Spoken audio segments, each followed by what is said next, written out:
সূরা কাউসার পাঠ করে চাউলে ফু দিন। রমজানের মধ্যেই আপনি অনেক সম্পদের মালিক হয়ে যাবেন, গাড়ি বাড়ির মালিক আল্লাহ রাব্বুল আলামিন বানিয়ে দিবেন যদি সূরা কাউসার পাঠ করে আপনি চাউলে ফু দিতে পারেন।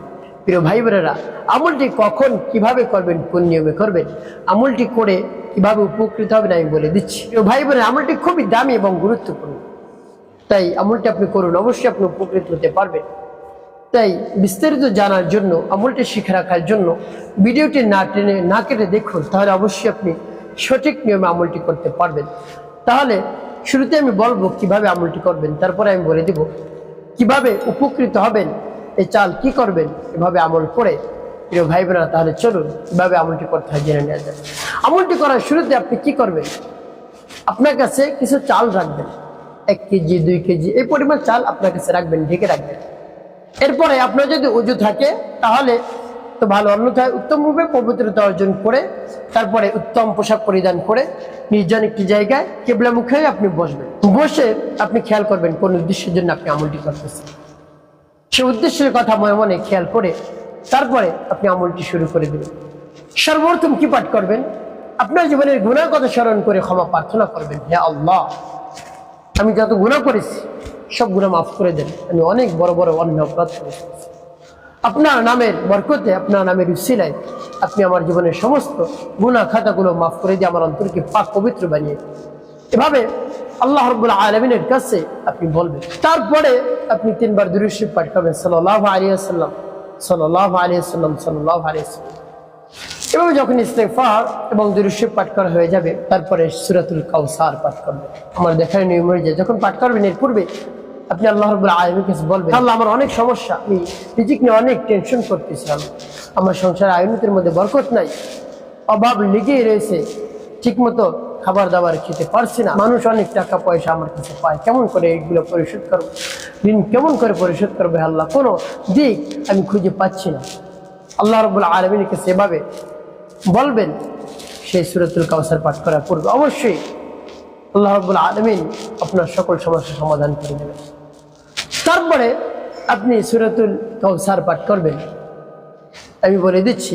আর সূরাতুল কাউসার পাঠ করে পরে কি করবেন সেটাও বলে দিব, আগে বলে নেই সূরাটি কেমন করে পড়তে হবে। যেমন বিসমিল্লাহির রাহমানির রাহিম, ইন্না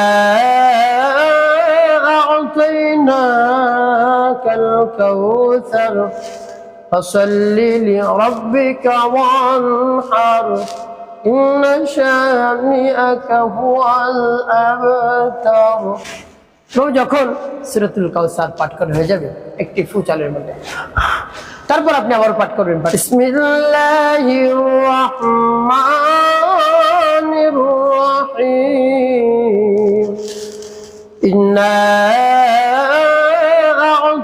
আ'তাইনাকাল কাউসার ফাসাল্লি লিরাব্বিকা ওয়ানহার ইন্না শানিআকা হুয়াল আবতার। পাঠ করে সবার।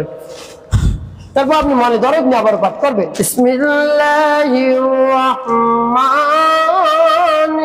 রাহিম, ইন্না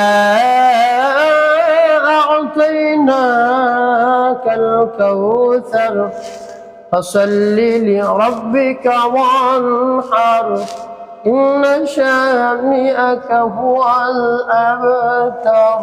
পাঠ করে সবার। ভাই বোন, কতবার পাঠ করবেন সূরাতুল কাউসার? এভাবে গুনে গুনে আপনি 5 বার সূরাতুল কাউসার পাঠ করবেন। তো প্রিয় ভাই বোন, এভাবে পাঠ করবেন। যখন পাঠ করা শেষ হয়ে যাবে শেষে 5 বার দুরূদ ইব্রাহিম পাঠ করবেন। আল্লাহুম্মা সাল্লি আলা মুহাম্মাদ ওয়া আলা আলি মুহাম্মাদ কামা সাল্লাইতা আলা ইব্রাহিম ওয়া আলা আলি ইব্রাহিম ইন্নাকা হামিদুম মাজিদ। আল্লাহুম্মা বারিক আলা মুহাম্মাদ ওয়া আলা আলি মুহাম্মাদ কামা বারাকতা على إبراهيم وعلى آل إبراهيم إنك حميد مجيد. اللهم صل على محمد وعلى آل محمد كما صليت على إبراهيم وعلى آل إبراهيم إنك حميد مجيد. اللهم بارك على محمد وعلى آل محمد كما باركت على إبراهيم وعلى آل إبراهيم إنك حميد مجيد. اللهم صل على محمد وعلى آل محمد كما صليت على إبراهيم وعلى آل إبراهيم إنك حميد مجيد اللهم بارك على محمد وعلى آل محمد كما باركت على إبراهيم وعلى آل إبراهيم إنك حميد مجيد اللهم صل على محمد وعلى آل محمد كما صليت على إبراهيم وعلى آل إبراهيم إنك حميد مجيد اللهم بارك على محمد وعلى آل محمد كما باركت على إبراهيم وعلى آل إبراهيم إنك حميد مجيد اللهم صل على محمد وعلى آل محمد كما صليت على إبراهيم وعلى آل إبراهيم إنك حميد مجيد اللهم بارك على محمد وعلى آل محمد كما باركت على إبراهيم وعلى آل إبراهيم إنك حميد مجيد তবে যখন দুরূদ ইব্রাহিম পাঠ করা হয়ে যাবে দুটি ফু দিবেন চালের মধ্যে। প্রিয় ভাই বোন, আপনার আমলটি করা শেষ। এখন বলে দেবো এই চাল আপনি কি করবেন আর করলে কি হবে সাথে সাথে। প্রিয় ভাই বোনেরা, শুরুতেই বলছি চাল কি করবেন। এই চাল থেকে আপনি এতিম মিসকিনদেরকে দান করবেন। আপনার বাসার বাড়ির সামনে যখন ভিক্ষুক চলে আসবে তখন তাদেরকে সেই চাল থেকে দান করবেন। এই চাল, এই যে 1 কেজি 2 কেজি চাল পড়লেন, এই চালগুলো আপনি বেশি চালের মধ্যে আপনি ঢেলে দিবেন, মিক্সার হয়ে যাবে। তারপরে এই চাল দিয়ে আপনি খেতেও পারবেন ভাত রান্না করে। তারপরে যদি এতিম মিসকিনদেরকে, তারপরে ভিক্ষুক যারা আসে দরজায় তাদেরকে আপনি দিতে পারেন। তারপরে মাদ্রাসা মসজিদে দিতে পারেন অবশ্যই। তাহলে আপনি অনেক সম্পদের মালিক হয়ে যাবেন ইনশাআল্লাহ। রিজিকের আর কোনো টেনশন করতে হবে না, চাকরি হয়ে যাবে আপনার যদি চাকরি নাও থাকে। প্রিয় ভাই বোনেরা, যিনি দান করেন আল্লাহ রাব্বুল আলামিন তার দানকে কবুল করে নেন এবং এই দানের উসিলায় আল্লাহ রাব্বুল আলামিন তার রিজিককে বাড়িয়ে দেন। রিজিক কোনোদিন কমে না যদি আপনি দান করেন।